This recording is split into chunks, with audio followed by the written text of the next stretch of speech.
Hey, what's up guys? Today I'm doing my February 2022 wrap up and talking about all of the books that I read in February, and spoiler alert, it's not my best reading month. If anything, it's one of my worst reading months I've had basically since I joined BookTube. Definitely since 2019 anyway, like 2020, 2021, amazing months every month. February 2022, I don't know what happened. Well, actually I do. I just wasn't feeling very well. I was a bit like under the weather, I had some health issues and stuff. So I spent like the end of February basically in bed watching Sunny with a Chance on Disney Plus, which my friends were bullying me for, but you know what? It's actually not bad. They were like, oh, this is one of the worst Disney Channel shows. That's not true. It actually was kind of good. Anyway, the point is, I didn't read that much, but I did still read, I think, 5 books, so I'm going to talk about them today. If you have any thoughts on these 5 books, leave them in the comments down below. I would love to hear your thoughts. And if you enjoy this video, please leave a like. And if you've never been here before, subscribe. If you're already subscribed, thank you. And let's just get started talking about the very first book. So the first book I'm going to talk about is Of Mice and Men by John Steinbeck, and obviously very, very famous American classic, taught in schools and stuff like that. And I have read East of Eden by John Steinbeck, absolutely loved it, and I own Of Mice and Men and The Grapes of Wrath, and I've just never got into them, so finally I was like, okay, I'm going to read Of Mice and Men because it's literally like 130 pages, and I was really excited. I thought it was going to be so good, and I just feel like I was missing something. So the basic premise is that it's following these two men who are very poor. They are like rural labourers. They just go from like farm to farm, you know, picking up jobs and trying to make the little bit of money they can. And one of them does have some kind of intellectual disabilities or something. I don't know, it doesn't specify what's wrong with them, and obviously the time period and stuff, they wouldn't really know. But he gets them into a lot of issues, and then the other one is kind of always having to look out for the two of them and like watch his back and stuff like that. And I don't know, I just feel like I was missing something. Like I didn't have any connection to the characters. I didn't really feel anything. The book made me kind of sad in terms of there was like so little regard for like animal life. Like animals kept getting killed, and I was like, okay, that's kind of sad. But yeah, I don't know, like I just didn't feel anything from this book. I think maybe it was just because of the length, it was a bit short. But I do think that it had some interesting, you know, conversations, because the majority of the book is just dialogue. There's not much like just description and things like that for the sake of it. It's very to the point, which was a good thing. But yeah, there's some interesting conversations about like oppression and, you know, race. Obviously it played a big part. There was topics about racism and also about, you know, the roles of women in society at this time in that area of the world especially. And what I thought was really interesting is that you see this white woman who is oppressed, and you know everyone kind of treats her badly, but then there's a black character and then she treats that black character the way that everyone else treats her. And I just thought it was like an interesting kind of conversation that was discussed in the book. But yeah, I don't know, I just didn't really feel any like deep connection to Of Mice and Men at all, and it was kind of a shame because I was really looking forward to it. But hopefully The Grapes of Wrath is better for me. I don't know, I just was disappointed with this. So the next book I read was Swimming in the Dark by Tomasz Dredrowsk. I think that's how you say it. I looked up a video, that's what it told me. And this is a kind of LGBT coming of age type story, but set in 1980s Poland. And this exposed to me how ignorant I am about some areas of world history, because I had no idea that Poland used to be a communist country.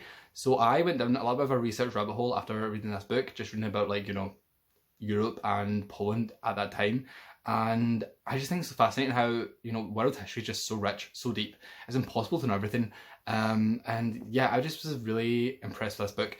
So it follows kind of just a young man discovering his sexuality in Poland in the 1980s. And I would say that the sexuality aspects of the book aren't anything groundbreaking. They're not anything that you haven't really seen before. But this unique setting and time period really adds so much to the story. And I would say that the political and, you know, historical aspects of the novel are far more interesting than the sexuality aspects, purely just because I haven't read a book set in Poland before, full stop, never mind in this time period, and then with like the whole communist like government subplot that's going on, and like the people like revolting against government, and you just like seeing, you know, how people are really suffering under communist rule.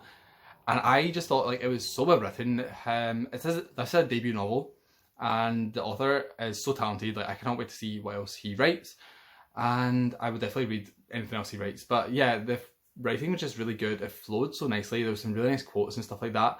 And overall, I just thought it was like a really, really good debut novel. And like I said, the sexuality parts, they're not anything that, you know, if you've read any like gay coming of age story, you know, they're basically all the same. But it's that extra element of, you know, the Polish stuff and the communism and everything that really adds so much to it. And I think that's what's really interesting about, you know, like gay fiction and stuff.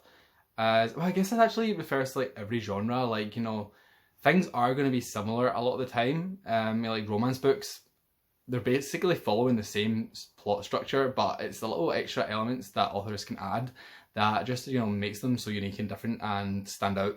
And this book definitely stands out. So I would highly recommend it if you think something's interesting. I learned a lot from it, and I think you would too. The next two books I read were The Red Scrolls of Magic and The Lost Book of the White by Cassandra Clare and Wesley Chu. And this is a little side series in the Shadowhunter world following Magnus Bane and Alec Lightwood. And the events of the books are set between the events of main series books. So I think the first one was set between the two halves of the Infernal Devices, and then the second one was set between the end of the Infernal Devices and the start of the Dark Artifices, maybe. Don't quote me on that. But anyway, this is like little side adventures, and basically you know that there's no stakes because you know the characters are going to be fine at the end of it. So that kind of does ruin it a little bit. But overall, I thought these were fine. Like, they're fun. They're easy reads. They're nothing special, to be honest. And they're definitely not up to the quality or the standard of like the main Shadowhunter books. But I think that's just to come with, you know, the fact that they are a collaborative effort. And they are just like low stake, fun side adventures. So I just thought they were okay. Like, I didn't have any deep thoughts on them. Obviously, Agnes. I do that all the time when I talk about like these characters. I've combined their name together. Magnus and Alec are, you know, really fun characters, and it's nice to see their relationship grow and develop within different time periods. You know, there's like a big time jump between the Red Scrolls of Magic and then the Lost Book of the White. So it's like really interesting to see how different their relationship is in both books. But yeah, they're a fun couple. They're fun characters, it's fun stories, it's like nice to see the original Mortal Instruments gang again because they tag along in the adventure. But overall, you know, not anything super interesting or crazy. So the last book I read in February was Valley of the Dolls by Jacqueline Susann, I'm going to say Susan. And this follows three women who start off, you know, pretty ordinary, and they are all trying to make it in the entertainment industry, and through different means and things that go on, they all become successful, but at what cost? So this book really explores the dark side of the entertainment industry, and I think it's still really, you know, modern, and sadly, like the issues that these women face, and I think it's set in the 1940s, are still happening, you know, pretty much today. It's all about, you know, drug addiction, eating disorders, blacklisting, affairs, you know, just the usual drama that goes along with being famous. But it really explores how like lonely and dark the world of the entertainment industry can be. And, you know, like I said, the women all develop pretty much. Eating disorders definitely are a big issue, and then the pill addictions. So what I think is interesting is the Valley of the Dolls. Everyone would assume that the dolls are the women, but it's actually the pills. So dolls is like slang for pills, which I thought was interesting, because I didn't expect that. But yeah, they all become like addicted to different pills, and they're just taking them all the time. And, you know, one of them ends up in a psychiatric ward at some point. There's so much drama in these books. Like, it is a roller coaster. It's pretty much one of those like soap opera type books where it's just like drama, drama, drama. Like, there's not a moment of peace. These women go through it, and it was really entertaining and really fun. At the time when I first finished it, I was like, 10 out of 10 stars, this is gonna be a new favourite, and I did really enjoy it, and I would highly recommend it. Like, I think it is a fun read, but like with some distance, it's not like a favourite book for me anymore. Like I thought it would be like when I finished it. But I do think it was really fun, and what helps is that the author, Susann, her writing style is really simple and to the point, which, you know, some people say is like bad writing. I don't think it's badly written at all. I think it's just very simple, and, you know, it's all about like the plot and the characters. It's not about the writing itself, which, you know, I think helps, especially because this is not even a short book. It's quite long actually. So, you know, just racing through the drama, seeing what's happening next, I think it's a really fun read, and I would definitely recommend it to anyone. I watched the movie afterwards because obviously the movie's pretty famous because Sharon Tate is in the movie, and oh my god, it is not a good movie. I like watched a YouTube video about it afterwards, and a lot of the appeal of it is that it's kind of bad and it's very campy and stuff like that, and you know, I get that, but that's not my type of movie. But yeah, it was kind of cool to see Sharon Tate. But anyway, this is not a movie review channel, so yeah, I would recommend Valley of the Dolls if you're looking for something that's just like fun entertainment. So those were the 5 books that I read in February. Actually, talking about it, I didn't have the worst month ever. I just had kind of a mediocre month, I would say. I think that I've just placed too much, you know, importance sometimes on the number of books I read, and to me, 5 books in 1 month is terrible. Whereas some people probably, I mean, read 5 books in 5 years. But yeah, I don't know. March is better anyway. March is going well.